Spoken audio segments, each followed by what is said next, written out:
আমরা মানবজাতি কেমন জানেন? একটি সাদা কাগজে যদি একটি কলমের ফোঁটা থাকে সেটাই চোখে পড়ে, বাকিগুলো যে সাদা সেটা চোখে পড়ে না। তেমনই আমাদের মানুষের ভালো কাজগুলো চোখে পড়ে না, একটা খারাপ কাজ সেটাই চোখে পড়ে, খুব তাড়াতাড়ি সেটা ছড়িয়ে পড়ে। বন্ধুরা, আজকে আবার চলে আসলাম নতুন একটি ভিডিও নিয়ে। আমার হাতে যেটা দেখতে পাচ্ছেন একবারে এটা বিশাল বড় একটি মাছ, এটা চায়না থেকে আমাদের এক বস এনেছে, বিশাল বড় কাতল মাছ। বন্ধুরা, আজকের এটা ডিনারে আজকে আমরা এটা খাওয়াবো, এটা শুটকি।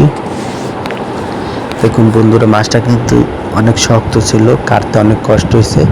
কাটার পরে দেখুন এটা, এরপরে সুন্দর গরম পানি দিয়ে এটা কিছুক্ষণের জন্য স্টিমে দিয়ে দেব, আর এটার উপরে একটা সস দিয়ে দেবো। এর জন্য একটা সুন্দরভাবে একটা সস তৈরি করতেছি, রসুন, আদা, তারপরে মরিচ বেশি করে, তারপরে সয়া সস, অস্টার সস, তেল দিয়ে সুন্দরভাবে একটা সস বানিয়ে সেই মাছটা যে স্টিমে দিয়েছিলাম সেটার উপর দিয়ে দিলাম সসটা এবং পেঁয়াজ পাতা দিয়ে।